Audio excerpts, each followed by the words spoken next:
And this is where I have trouble saying anything meaningful about Coda's work. Because more than anything else, the tower just feels distant. It feels like it's trying to distance itself from the world. It's a very cold game.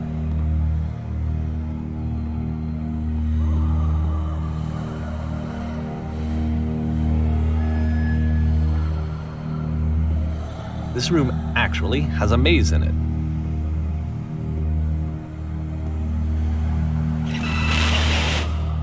Except that all the walls of the maze are invisible. And then every time you touch one of the walls, there's this awful flashing and noise, so the experience is really miserable. The game goes beyond not being meant to be played, it actually seems to despise the player for trying to play it at all.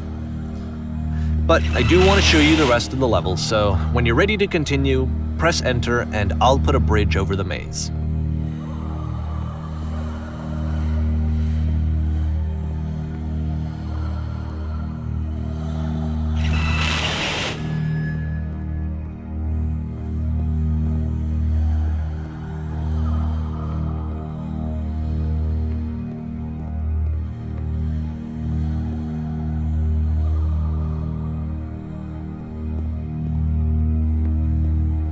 And to be fair, it's not like this is the first game that's needed some modification to be playable. Like the house cleaning game. You know, that one used to actually loop the cleaning chores and you just cleaned a house forever. I had to cut it off so that you could exit the house and the game would actually end. But that game had an idea that it was actually trying to communicate. What's the deeper idea behind the invisible maze?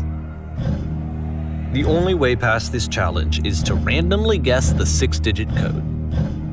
Like the invisible maze, it's frustrating to me, because it's the opposite of everything else that Coda has made. It doesn't encourage thought or engagement. It doesn't ask anything of me, except a lot of my time.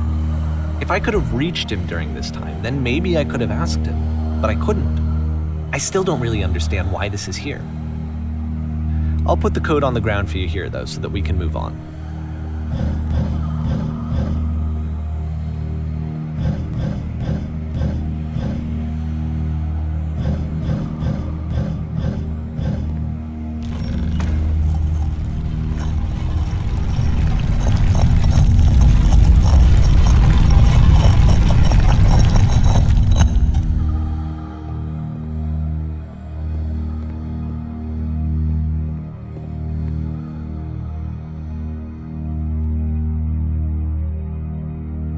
The switch to open this door is actually on the other side of the door, meaning that it's literally impossible to solve from this side.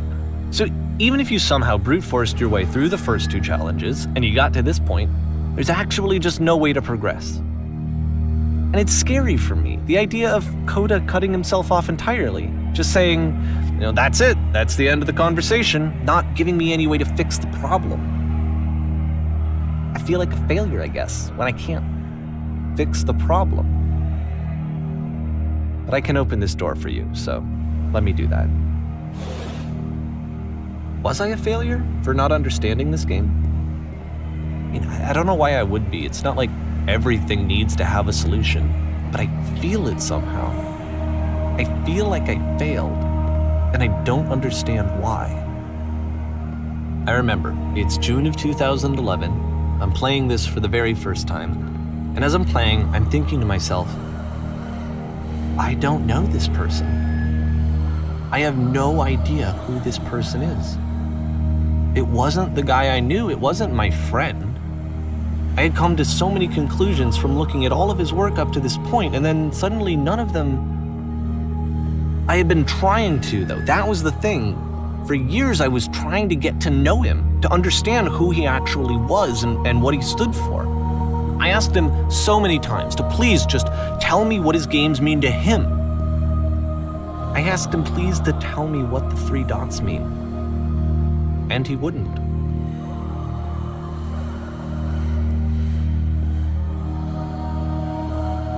I just felt so strongly that if I could have connected with him, that if I could have somehow made his work my own, that I would finally be once and for all happy. It was that I needed to see myself in someone else. I needed to be someone other than me. But he stopped and left. and it felt somehow like I had failed.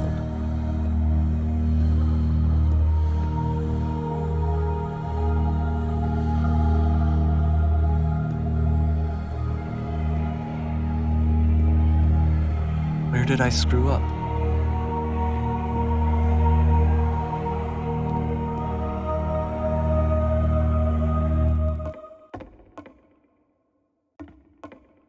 I'm the reason that you stopped making games, aren't I? It's because of what I did. I poisoned it for you. I don't think I ever told you this, but when I took your work and I was showing it to people, it actually felt... It felt as though I were responsible for something important and valuable. And the people who played them, they treated me like I was important. They really listened and cared about what I had to say. Even though I was showing your work, I felt good about myself. Finally, for a moment while I had that, I liked myself.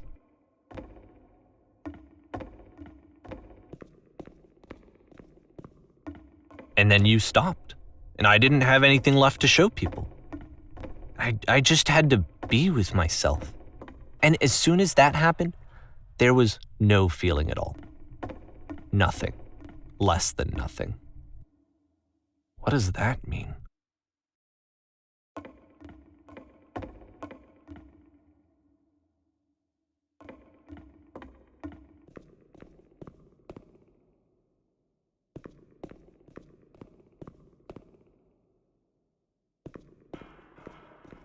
I'm afraid that I did something really stupid because I don't like myself.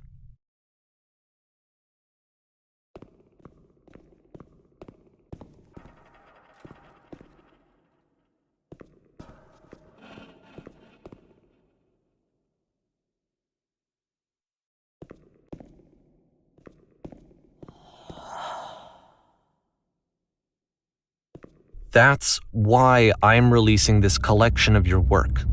Is because I haven't been able to find any other way to reach you. I've tried everything. And so a part of me has hope that if I put this compilation out into the world, and if I put my name on it, that maybe enough people will play it so that it'll find its way to you, so that I can tell you that I'm sorry. I know I screwed up. If I apologize to you truly and deeply, will you start making games again? Please. I need to feel okay with myself again, and I always felt okay as long as I had your work to see myself in. I mean, is something wrong with me? Because I know that I did an awful thing, and I'm doing it again right now. Like, I'm showing people your work, but I can't stop myself from doing it. That's how badly I need to feel something again, like I'm an addict. There has to be something wrong with me. Can I apologize? What if I tell you I was wrong? Will that work? Will that fix it? I don't know. I don't think it will, but there's nothing else that I can do. Just tell me what you want. I'm sorry. I'm sorry. Please, start making games again. Please help me. Please give me some of whatever it is that makes you complete. I want whatever that wholeness is that you just summoned out of nothing and you put into your work. You were complete in some way that I never was. And I want to know I want to know how to be a good person. I want to know how not to hate myself. Please. I'm fading, and all I want is to know that I'm going to be okay.